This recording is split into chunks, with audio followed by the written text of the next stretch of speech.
અત્યારના સમયના બે મહાવાક્યો છે અને એનાથી આ બે વાક્ય બોલી લોકો જે છૂટ લે છે. પહેલું વાક્ય શું છે? ભગવાન તો ભાવના ભૂખ્યા, જે કરો એ ચાલે.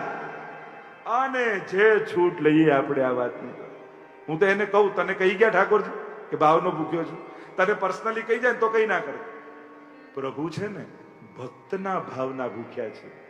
આપણે ભક્ત થયા નથી, ભક્ત બનવાની પ્રોસેસમાં છે. જે દિવસે ભગવદી બની જાઓ ને તો પ્રભુને કાંઈ જોઈતું નથી તમારી પાસે, એવો જ્યારે ભાવ આવી જાય. પણ આપણે ઘણીવાર આ વાક્યોની છૂટ લઈ આપણી જાતને છેતરતા હોઈએ છીએ. Respect the process. વિધિને રિસ્પેક્ટ આપો, પ્રોસેસને રિસ્પેક્ટ આપો. દરેક વસ્તુની એક વિધિ છે અને વિધિને જ્યારે તમે રિસ્પેક્ટ નથી આપતા ત્યારે ધર્મશાસ્ત્રોનું તમે ઉલ્લંઘન કરો છો. અને ભગવદ્ ગીતાના એ વાક્ય તમને યાદ અપાવું, ય શાસ્ત્ર વિધિ મુત્સૃજ્ય વર્તતે કામકારત ન સિદ્ધિ વાપનોતિ ન સુખમ ન પરામ ગતિમ. ભગવાન ગીતામાં કહે છે, શાસ્ત્ર વિધિને છોડી જે મનોકલ્પિત રીતે કરે છે, ન સુખમ ન પરામ ગતિમ, ન એને સુખ મળે છે ન એને પરમ ગતિ મળે છે. થોડું કરો પણ વિધિપૂર્વક કરો, એમ ભગવદ્ ગીતામાં ભગવાનની આજ્ઞા છે. એટલે મને તો આવું જ ભાવે એટલે હું તો આવું જ કરું, મને તો આવું જ ગમે એટલે હું તો આવું જ કરું. આ ઉત્તમ પક્ષ નથી. ઉત્તમ પક્ષ કોને કહેવાય? પ્રભુને આવું ગમે છે તો હું આવું જ કરીશ, પ્રભુને આવું ફાવે છે તો હું એ રીતે, મારા ઠાકોરજીને જે રીતે રૂચે એ રીતે સેવા કરીશ. ઉત્તમતાનો આગ્રહ રાખો, અમને જે ગમે એવું કરીએ. અને પછી લોકોના લોજિક કેવા હોય, અમને સેવા આવડતી નથી ને એટલે કરતા નથી. લે, કરો તો આવડે કે આવડે પછી કરવાની હોય? કરીએ તો આવડે ને. કોઈ એમ કે મને તો તરતા પાકું આવડી જાય ને પછી જ પાણીને અડીશ. અરે પાણીમાં ઉતરીશ તો તરતા શીખીશ ને. કરશો તો આવડશે. અને ધીમે, અને સાચું કહું ને તો બધું જ શીખી જવામાં આનંદ નથી, પણ રોજ શીખતા રહેવામાં આનંદ છે. રોજ નવું નવું શીખો છો ને તો આનંદ અને પ્રસન્નતા રહે છે. જે દિવસે એમ થાય કે બધું આવડી ગયું તો આનંદ જતો રહેશે. તો એક તો આ વાક્ય પ્રભુ ભાવના ભૂખ્યા, અને બીજું મહાવાક્ય જેને કાંઈ ન કરવું હોય ને એ લોકો બહુ વાપરે, અમારું દિલ ચોખ્ખું છે પછી અમારે આ બધું કરવાની શું જરૂર છે. અને જે છૂટ લઈએ, અમારું દિલ જુઓ ને. હા, તારું બાયપાસ થશે ને ત્યારે જોવા આવીશું, બાકી તો દિલ દેખાવાનું નથી. તારું જયારે દિલ હાર્ટ ખોલે ને, ઓપન હાર્ટ સર્જરી થાય ત્યારે બોલાવજે, જોઈ જઈશું. તો ખબર છે કે દિલ કોઈ જોવા આવવાનું નથી, બધાને વ્યવહાર જ દેખાય છે. એટલે સૌથી પહેલા દિલ ચોખ્ખું છે એની સાબિતી તારા વ્યવહારથી આપ. અને આ વાતની જે છૂટ લઈએ છીએ, અમારે ભગવાનનું નામ ને પાઠ લેવાની શું જરૂર? હું કોઈને હેરાન કરતો નથી, ક્યારે કંઈ ખોટું કરતો નથી, મારું દિલ ચોખ્ખું છે. અરે તું કે છે બાજુવાળા પડોશીને પૂછ તો ખબર પડે કેવું છે. પેલો કે આના જેવો ખિલાડી તો કોઈ નથી. અને એટલા માટે આપણે જ આપણી જાતના ચુકાદાઓ આપી દઈએ, કારણ કે આપણે આપણી જાતને છેતરી લઈએ છીએ.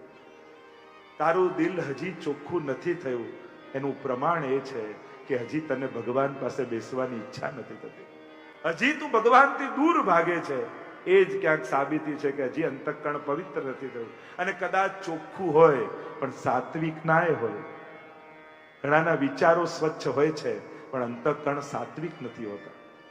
અને સાત્વિક નહીં થાય ત્યાં સુધી ભગવાન પાસે બેસવાની, ભગવાનનું નામ લેવાની ઈચ્છા પણ નહીં થાય.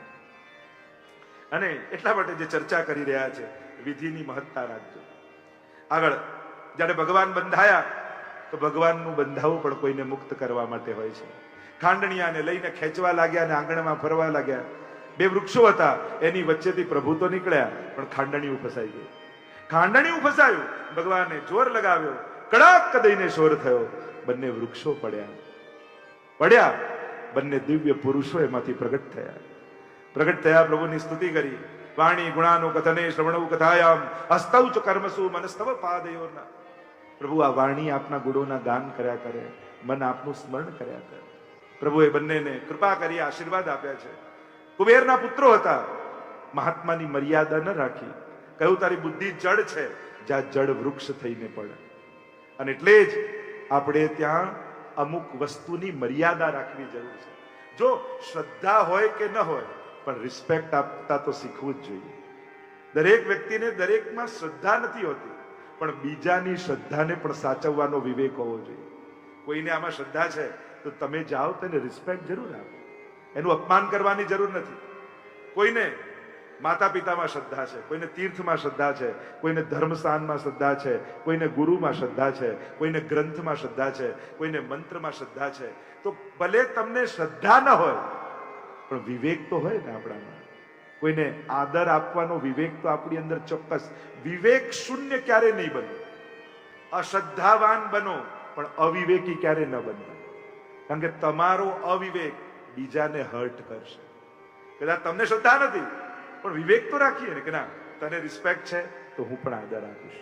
આદર આપતા શીખો, વિવેકી બનો. પણ વિવેક શૂન્ય થઈ જશે. અને એ વિવેક આપવા માટે, વિવેક આદર રાખવા માટે ઘણીવાર વસ્ત્રોથી આદર અપાય, ઘણીવાર વાણીથી આદર અપાય, ઘણીવાર વ્યવહારથી આદર અપાય. અને એટલા માટે જ્યારે ભગવાન પાસે તીર્થમાં જાઓ, ગુરુ પાસે જઈએ, ધર્મસ્થાનોમાં જઈએ, દરેક વિવેક છે કે કેવા વસ્ત્રો પહેરીને જવું, કઈ રીતે ઉભા રહેવું, કઈ રીતે બેસવું. આ બધાના આદર છે, વિવેક છે. અને ઘણીવાર ધર્મની બાબત આવે ને ત્યારે જ આપણે પૂછીએ, પણ ભાઈ આ કપડાની શું માટે, શાના માટે જરૂર? શું ના પહેરીએ તો ના ચાલે? ચાલે, પણ તું વસ્ત્રો દ્વારા પણ એને આદર આપે છે. હવે તમને અહીંયાના પ્રાઇમ મિનિસ્ટર, પીએમ જમવા બોલાવે પોતાના ઘરે, તો તમે બરમુડો ટી શર્ટ પહેરીને જાઓ? પ્રાઇમ મિનિસ્ટર જમવા કેમ ના જવાય? કપડા જ છે ને. ના ના, ખરાબ કહેવાય, એનો અનાદર કર્યો કહેવાય. આપણે એ બોલાવે તો કઈ લેંગો જબ્બો યા સૂટ પહેરીને કઈ રિસ્પેક્ટ સચવાય. તો એક દેશના પ્રાઇમ મિનિસ્ટરનો આટલો વિચાર ખરો, તો જગતના નાથને સામે જતા વિચાર ના આવવો જોઈએ કે પ્રભુ સામે જઈએ ત્યારે કઈ રીતે જવાય. અને તમે પાછા દરેક સંજોગોના કપડા જુદા પહેરો જ છો. તમે વોક કરવા જાઓ સવારે તો મોર્નિંગ વોકના કપડા જુદા નથી હોતા. તમે જીમમાં જાઓ તો કપડા જુદા નથી હોતા. તમે ઓફિસે જાઓ તો કપડા જુદા નથી હોતા. તમે સુવા જાઓ ત્યારે કપડા જુદા નથી હોતા. તમે નાહવા, તમે સ્વિમિંગ પુલમાં જાઓ તો કપડા જુદા નથી હોતા. તમે ડેઝર્ટમાં ફરવા જાઓ તો કપડા જુદા નથી હોતા. તમે સ્નોમાં જાઓ ત્યારે કપડા જુદા નથી હોતા. દરેક સમયે કપડા જુદા હોય છે. તો સેવામાં જાઓ ત્યારે જુદા કપડા પહેરવાનું કહીએ, એમાં કેમ પ્રશ્ન કરો છો? દરેક સંજોગોમાં જુદા પહેરો જ છો. ખાલી સેવામાં કહીએ ને કે આ ધોતી રેગો છે, પણ વાય, કારણ કે એ સંજોગોને ઉત્તમ રીતે તમે અનુભવી શકો, માણી શકો, એટલા માટે એવા પહેરો છો. પહેરો છો જ, કરો છો જ, પણ ઓફિસના કપડા પહેરો ત્યારે ક્યારે નથી પૂછતા ભાઈ. જોગિંગના કપડા પહેરો ત્યારે ક્યારે નથી પૂછતા ભાઈ. સ્વિમિંગમાં પહેરો ત્યારે કોઈ નથી પૂછતું ભાઈ. ખાલી સેવામાં જાઓ, ભગવાનનું નામ આવે ત્યારે જ ભાઈ. અરે ત્યાં વ્રજભક્ત બનીને જાઓ તો તમને સેવાનો વધારે આનંદ આવે. તમે એ અનુભવ કરી શકો, એ ભાવને ધારણ કરી શકો. એટલા માટે દરેક વસ્તુનું કારણ છે જ. તો મર્યાદાને રાખી વૃક્ષ બન્યા, પ્રભુએ ઉદ્ધાર કર્યો. સુંદર સ્તુતિ કરી છે પ્રભુની.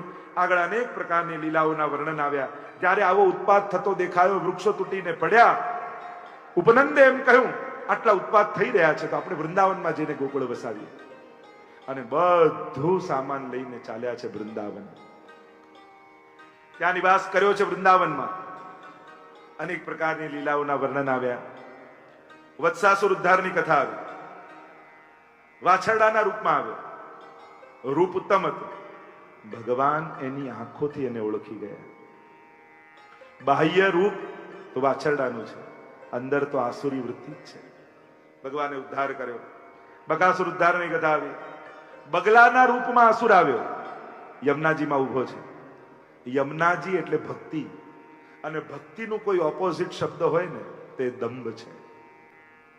અને દંભ જ્યારે ભક્તિમાં જોયો ત્યારે ભગવાને એ બકાસુરનો ઉદ્ધાર કરી દીધો. દંભ દૂર કર્યો. પ્રભુની સામે સરળ રહેજો, સહજ રહેજો. દંભ અને નાટક કરવાની કોશિશ ન કરતા. આગળ 12, 13 અને 14 અધ્યાયમાં અઘાસુર ઉદ્ધારની કથા આવી. અઘાસુરના રૂપમાં આવ્યો, સર્પના રૂપમાં. બધા વાછર ગ્વાલ બાલો પ્રવેશ કરી ગયા. ભગવાને પણ પ્રવેશ કર્યો. વિરાટ રૂપ ધારણ કર્યું. અઘાસુર સર્પના રૂપમાં તો મુખ બંધ કર્યું, અને પ્રભુએ વિરાટ રૂપ ધારણ કર્યું. એનો ઉદ્ધાર થયો. તે જ ભગવાનમાં સમાઈ ગયો. પ્રશ્ન કર્યો પરીક્ષિત મહારાજે, આ તો ભગવાનને મારવા આવેલો, છતાં એનો ઉદ્ધાર થયો. સુખદેવજી કહે, અરે ભગવાનનું નામ જેના મુખમાં આવે એનો ઉદ્ધાર થઈ જાય, તો આના મુખમાં તો ભગવાન પોતે આવી ગયા, પછી ઉદ્ધારમાં ક્યાં શંકા રહે? પણ આપણે ત્યાં એક વિવેક છે. ભગવાનના આકાર વાળી વસ્તુ એને પ્રસાદમાં એવો આકાર બનાવતા નથી, કારણ કે એને પણ એક અપરાધ કયો છે.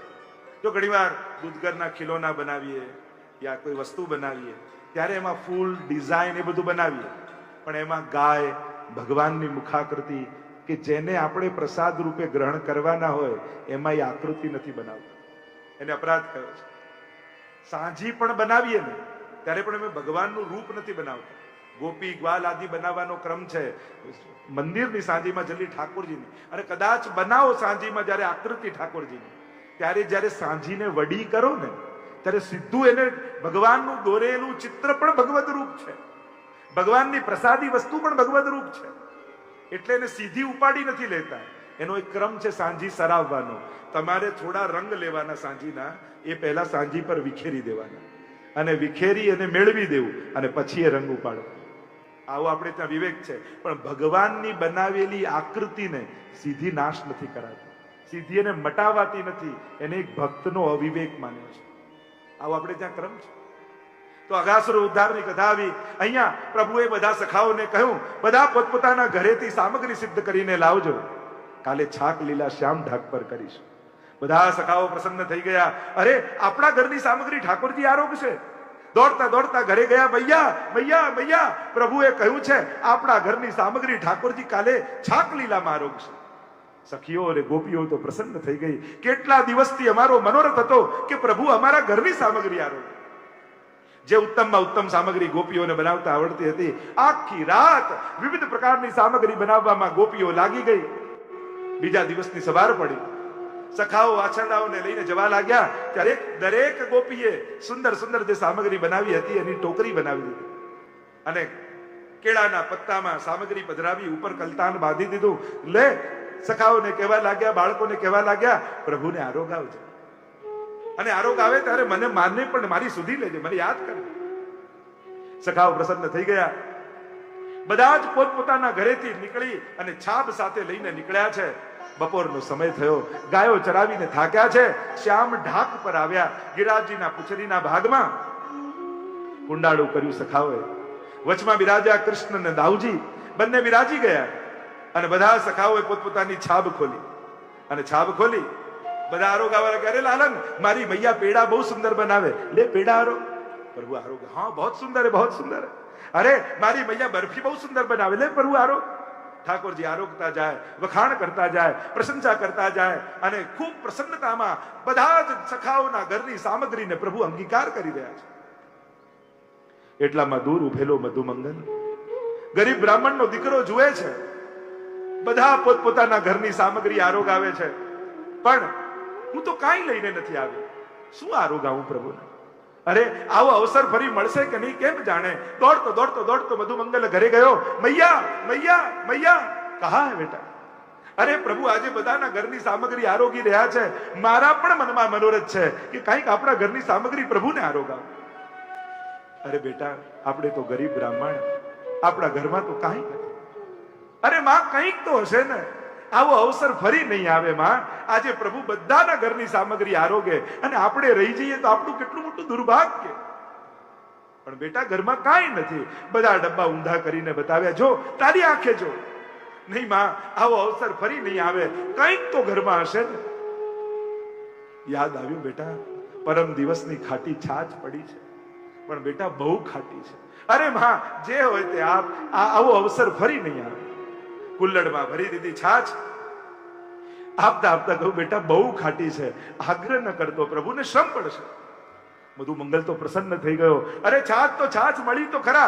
ભાગતો ભાગતો દોડતો દોડતો દોડતો દોડતો શ્યામ ઢાક પર આવ્યો, અને જુએ તો પ્રભુ કોઈની પેડા, કોઈની જલેબી, કોઈની બરફી આરોગી રહ્યા છે.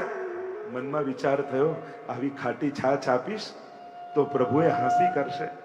અરે મધુમંગલ લાવ્યો તો આવી ખાટી છાછ, અરે બધા સખાઓની સાથે મારી મજાક કરશે. નાના, પ્રભુને ના અપાય, પણ મારા હાથમાં જોશે તો માંગશે. શું કરું?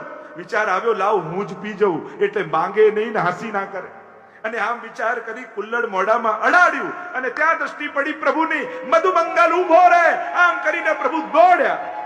મધુમંગલ ગભરાયો, ક્યાંક મારી ખાટી છાશ ચાખી ગયા તો હાંસી કરશે મારી. ના ના, એને ન અપાય. કુલ્લડ આખું ઉલેડી દીધું મોઢામાં. મોઢું નાનું, કુલ્લડ મોટું. હોઠ પાસેથી ધાર નીકળી, થોડી પર આવી, ટપ ટપ ટપ ટપ ટપ ટપ છાછ પડવા લાગી. પરમાત્મા દોડતા દોડતા દોડતા આવ્યા. પ્રભુ ખોબો ધર્યો મધુમંગલની ઠોડી પર અને ગટ ગટ ગટ ગટ ગટ ગટ પરમાત્મા એથી છાછા રોગવા લાગ્યા. અવાક બનીને મધુમંગલ જુએ છે અને ઘૂંટડો લઈને પ્રભુ બોલ્યા, અરે મધુમંગલ, એસી મીઠી છાછ તો કબહુ નહીં પીએ.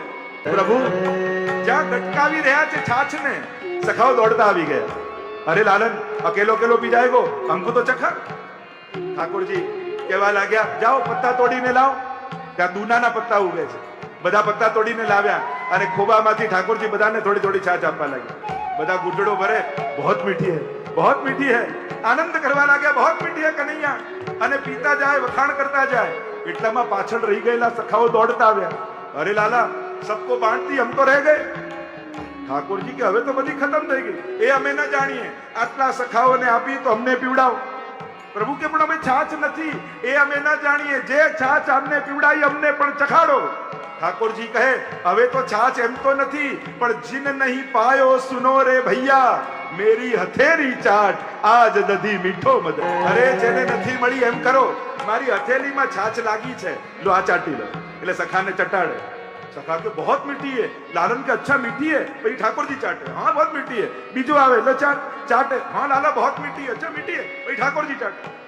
एम सखो चाटे, ठाकुर जी चाटे, सखा चाटे. અને આ જોઈ ગયા બ્રહ્માજી. ચારે મસ્તક ગોળ ગોળ ફરવા લાગ્યા. આ બ્રહ્મ હોય? આ ગોવાળિયાઓનું એઠું ખાનારો આ બ્રહ્મ ન હોય. પરીક્ષા કરીશ. યોગ નિંદ્રામાં સુડાવી સખાઓને લઈ ગયા. નિંદ્રામાં સુડાવી વાછરડાઓને લઈ ગયા. 1 વર્ષ સુધી ભગવાન જ વાછરડા બન્યા, ભગવાન જ સખા બન્યા. સર્વ વ્રજ ભક્તોને આનંદનું દાન કર્યું. બ્રહ્માજીના મોહનું નિવારણ કર્યું. બ્રહ્માજીને થયું કે હવે તો વ્રજવાસીઓ બધા જ હવે રડી રડીને અડધા થઈ ગયા છે. જઈને જુએ તો એવા જ સખા અને એવા જ વાછરડા. બ્રહ્મલોક આવ્યા અને પોતાના દ્વારપાલથી બ્રહ્માજીને રોકાવી દીધા પ્રભુએ. મોહ નિવારણ થયું. અહો ભાગ્યમ નંદ ગોપ વ્રજૌકસામ યન મિત્ર પરમાનંદ પૂર્ણ બ્રહ્મ સનાતનમ. અરે ધન્ય છે આ વ્રજવાસીઓ, મહદ ભાગ્ય છે એમના. ત્રિલોકનો નાથ એમનો સખા બનીને લીલા કરે છે.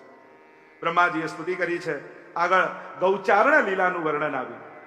અનેક પ્રકારથી પ્રભુ વ્રજ ભક્તોને નવરસોના દાન ગૌચારણ લીલામાં કરે છે, એમ સુબોધનીમાં મહાપ્રભુજી સમજાવે છે.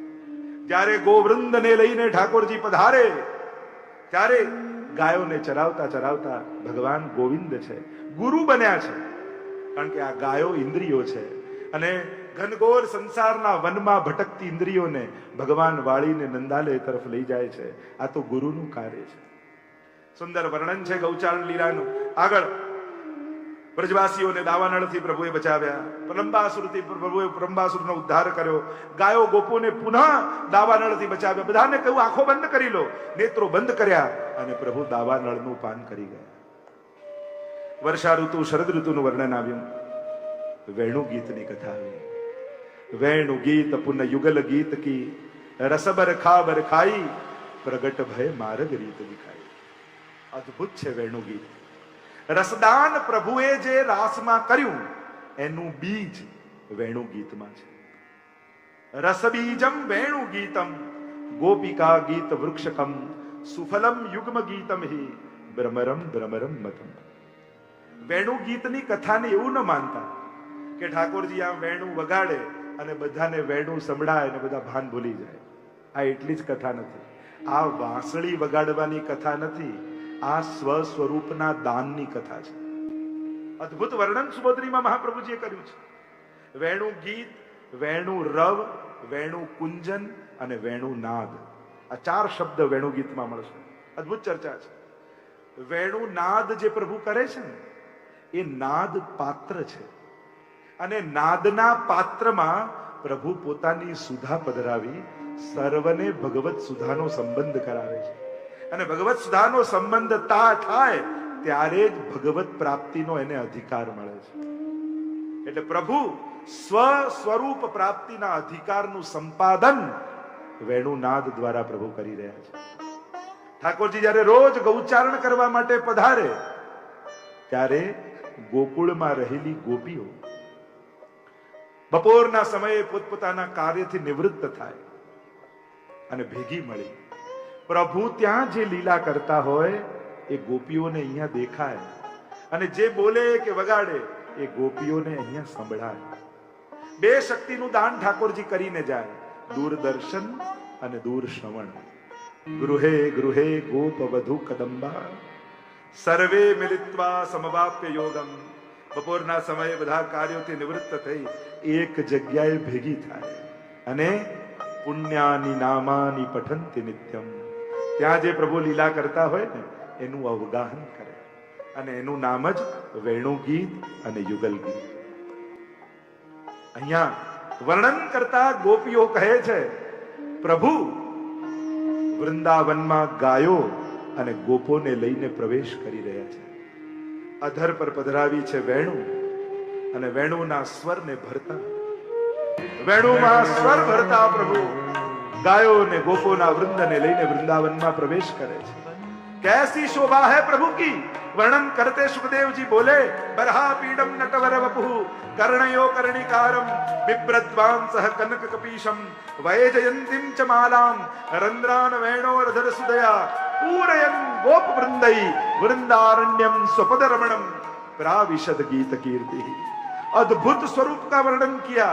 कैसे है प्रभु. बरहा पीडम फर फर फर फर फर फर फर मयूर पिच्छ ફરકી રહ્યું છે. મયુર જ્યારે રસમત્ત થાય ત્યારે પીછા ફેલાય. પ્રભુ પણ રસમત્ત બન્યા છે સ્વ સ્વરૂપના રસનું દાન કરવા માટે. બરહા પીડમ નટવર વપુ, નટવત અને વરવત, કેવલ અને રસ સહિત દ્વિદલાત્મક શૃંગાર રસ છે અને પ્રભુ પ્રગટ શૃંગાર રૂપ છે. નટવર વપુ કર્ણયો કર્ણિકારમ, કાન બે, કર્ણિકારના પુષ્પ એક વચન છે. ઉદ્દીપન વિભાવ રૂપ છે, જે બાજુ ખોસે એવા રસનો અનુભવ થાય. બિભ્રદ્વાંસ કનક કપીશમ, સોના જેવું પીળું પિતાંબર આચ્છાદિકા શક્તિ છે, પ્રભુના રસને ઢાંકે છે. વૈજયંતીમ ચ માલામ, 5 પુષ્પોની માળા. વૈજયંતી માળા 2 પ્રકારની, મણિમય અને પુષ્પમય. પ્રભુએ અત્યારે પુષ્પમય ધરી છે. ચ એટલે વનમાલા પણ ધરી છે અને વિક્ષેપિકા શક્તિ છે.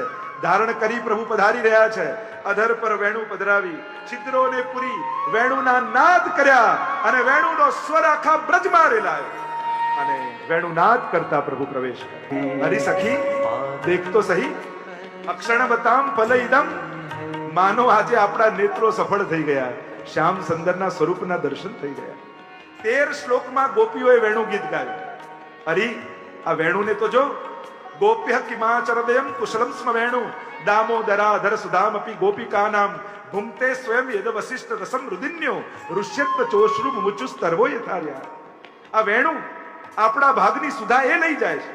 એવું તો કયું સુકૃત, એવું તો કયું ધર્મ એણે કર્યું છે. શ્રુતિ રૂપા તો આપણે છીએ અને શ્રુતિથી અધિક ધર્મને કોણ જાણે. તે એવું તે કયો ધર્મ કર્યો જેને અમે વેદની રૂચાઓ પણ જાણતી નથી. વેણુ કહે એવું તો મને કાંઈ ખબર નથી કે મેં શું કર્યું, પણ કદાચ પ્રભુને એટલા માટે પ્રિય અધિક છું કે ઠાકોરજી જેટલું વગાડે ને એટલું જ વાગું છું. મારા પોતાના સ્વર ભરતી નથી, સંપૂર્ણ શરણાગતિ છે એટલે પ્રભુએ મને સ્વીકારી છે. અરે આરણીઓને તો જો ધન્યાસ મૂળ મતયોપી હરિણ્યતા યાનંદ નંદન ઉપાત વિચિત્ર વેશમ. કેવી ટગર ટગર પ્રભુને જુએ છે. અરે પશુ તો મૂળ કહેવાય અને મૂળની આંખોમાં અમને પ્રેમ દેખાય છે. કેવો આ વેણુનો પ્રભાવ. અરે આ ગાયોને તો જુઓ. ગાવસ ચકુષ્ટ મુખ નિર્ગત વેણુ ગીત પીયુષ મુક્ત ભીત કર્ણ પુટઈ પિબંત્ય. પોતાના કાનને ઊંચા કરી દૂના બનાવી માનો પ્રભુની સુધાના પાન કરી રહ્યા છે. આ વાછરડાઓ જુઓ, કોળીઓ પીધો તો છે દૂધનો, પણ એ ઉગલતોય નથી ને નિગલતોય નથી, મોઢામાં રહી ગયો. કાનને દૂના બનાવ્યા, વાટકી ન બનાવી, કારણ કે દો ના એને દૂના કહેવાય, જેમાં 2 રસ ન ગ્રહણ થાય, એકવાર એક જ રસ પીવાય. દો ના પુષ્ટિ માર્ગમાં એટલે જ દોનાનો ઉપયોગ થાય, કારણ કે એકવાર ભગવદ રસ પીધો ને, હવે આ કાનથી સંસારનો રસ નહીં પીએ. કહ્યું અરે આ નદીઓને જુઓ, આ પક્ષીઓને જુઓ, નદ્યસ્તદા તુદ્બુધારે મુકુંદ ગીતમ આવર્ત લક્ષિત બનો ભવ ભગ્ન વેગા આલિંગનમ સ્થગિત મુર્મે ભુજૈર્મરારે ગુરુણંતી પાદ યુગલમ કમલોપહારા. પ્રભુ તટ પરથી પધારતા હોય ને, પોતાની અંદર ભ્રમર પ્રગટાવી કમળનો ઉપહાર પરમાત્માને આપે છે. આ ગિરિરાજજીને જુઓ, ગોપીઓ કહે આ કોઈ પર્વત નથી, આંખોને સરખી કરજો, જે દેખાય છે એટલું જે નથી, જે છે એને સમજવાનો પ્રયાસ કરજો. હંતાય મદરીર્વલા હરિદાસ વર્યો યદ રામ કૃષ્ણ ચરણ સ્પર્શ પ્રમોદ માનમ તનોતિ સહગો ગણયો સ્તયોર્યત પાણી અસૂય વસકંદર કંદ મૂલઈ. આ તો અદરી છે, હરિદાસોમાં વર્ય છે. આના જેવો ભગવદીય બીજો કોઈ નથી. હવે વિચાર કરો, ગોપી પ્રેમ કી ધ્વજા, ભક્તિના શિરમોર ગોપીજનો, અને ગોપીજનો જ્યારે કોઈને ભગવદી કહેતા હોય તો ગિરિરાજજીનો કેવો ભાવ હશે એની તો આપણે કલ્પના નથી કરી શકતા. એવા ભગવદી ગિરિરાજજી છે. સેવા કરતા શીખવી હોય તો ગિરિરાજજી પાસે શીખો, એમ ગોપીઓ કહે છે. અને આમ વર્ણન કરતા કરતા ગોપીઓ આખા દિવસને પસાર કરે છે, કૃષ્ણમય થઈ જાય છે.